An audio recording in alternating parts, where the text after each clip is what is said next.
Welcome.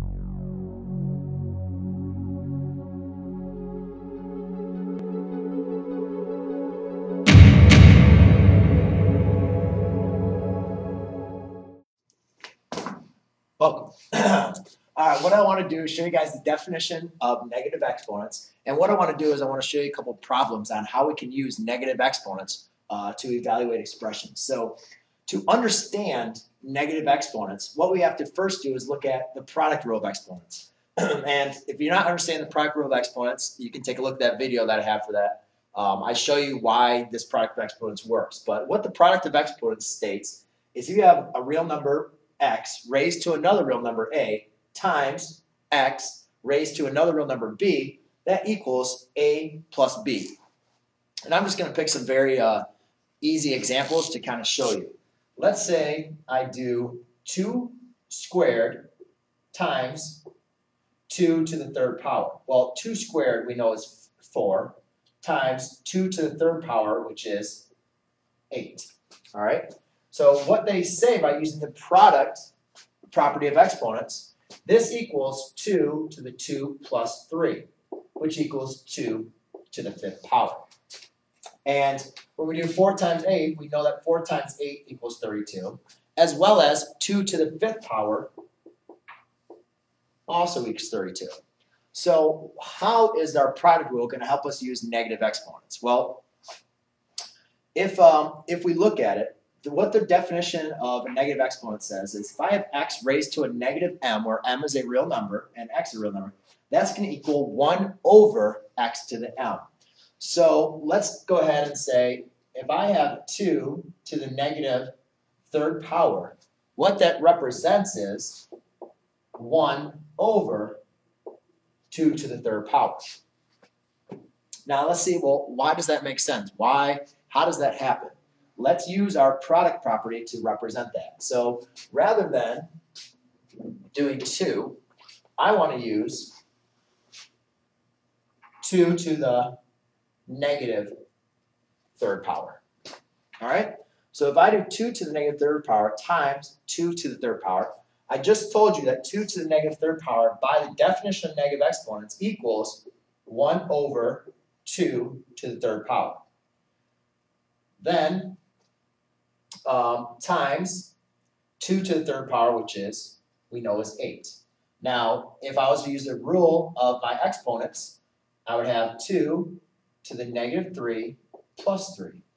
All right? 2 to the negative 3 plus 3 is going to equal 2 to the 0, which equals 1. And it might say, well, why do you know that 2 to the 0 always equals 1? Well, we can actually go back to our definition and use this. If I was going to 1 over 2 to the third power is going to equal 1 over 8 times 8, and we can put this over 1, which equals 8 over 8, which equals 1. So therefore, a couple things are happening here. You guys can see that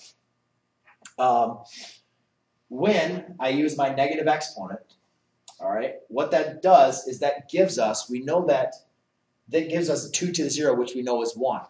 So therefore, when we have a number 2 to the negative exponent, we want to make sure we write that as our exponent now in the denominator rather up in the numerator.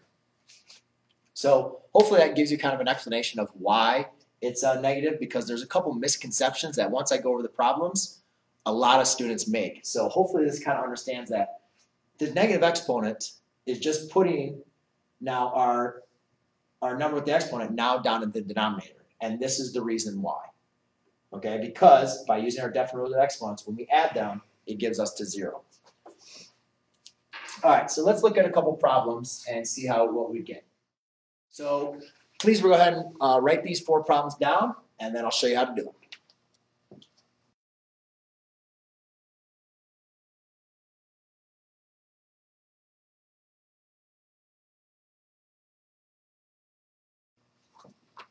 Okay, so for the first problem, what I want to do is, remember by using our rule, what we have is x to the m equals 1 over x to the m. And this also, to the negative m, this also can be rewritten in the contrary form of 1 over x to the negative m equals x to the m. All right? So if we look at this problem, what we have is y to the negative fourth. Well, all I need to do is now write this as a positive exponent in my denominator. So the answer to this would be 1 over y to the fourth. For this problem, what you're going to do is if you follow that same steps, you'd write y is 4 over 5 squared. Well, there's a problem because now we have a fraction as our denominator. And if any of you guys have worked with fraction denominators, we know that we can't divide by a fraction, or we can't divide by a fraction. So what I'm going to have to do, first of all, I can evaluate this. So rather than writing 4/5, let's actually square that, because you should know that 4 over 5 squared is the same thing as 4 squared over 5 squared, which equals 16 over 25. So let's rewrite our answer as 16 over 25. Now, to get rid of the fraction in the denominator, I'm going to multiply by the reciprocal.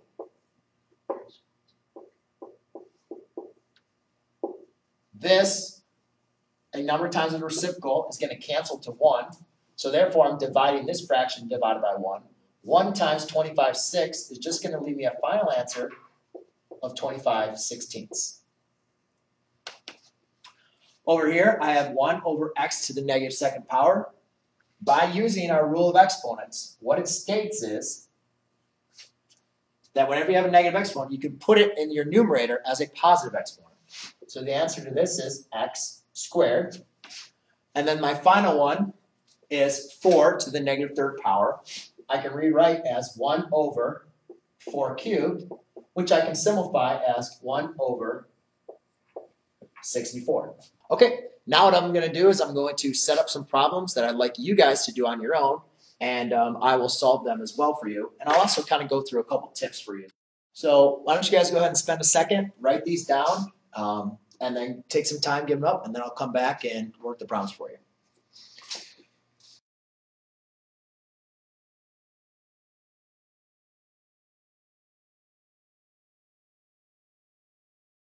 All right, so to solve these problems, let's look at the big misconceptions that students have.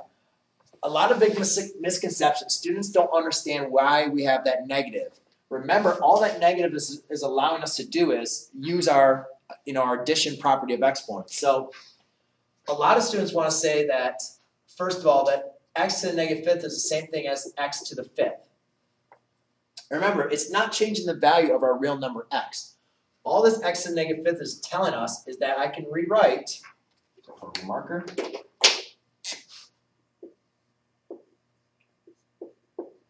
that I can rewrite my number as is my denominator with a positive exponent. So do not confuse this negative 5 as changing it to a negative, x to the fifth, okay?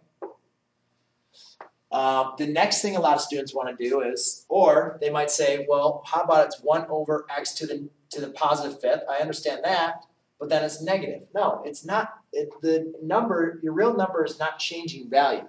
We just write the negative 5 to show us to represent a different number. Remember, so we can say that x to the negative fifth times x to the fifth is going to equal x to the 0, which is the same thing as 1 over x to the fifth times x to the fifth, we obviously know is 1. Well, x to the 0, we also know is 1. All right? So that's what we always got to prove every time.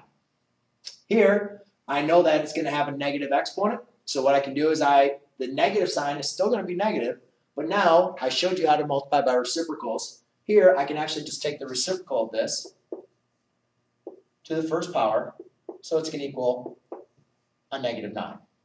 And that's really, negative 9 over 1. But we don't need to rewrite that over again. Here, I can just take now my value in the denominator and move it up top. So I get y to the positive fifth power. And here, I can re-represent this as 1 over 3 squared, which is equal to 1/9. Okay? So that's how you use the negative property of exponents to solve these problems.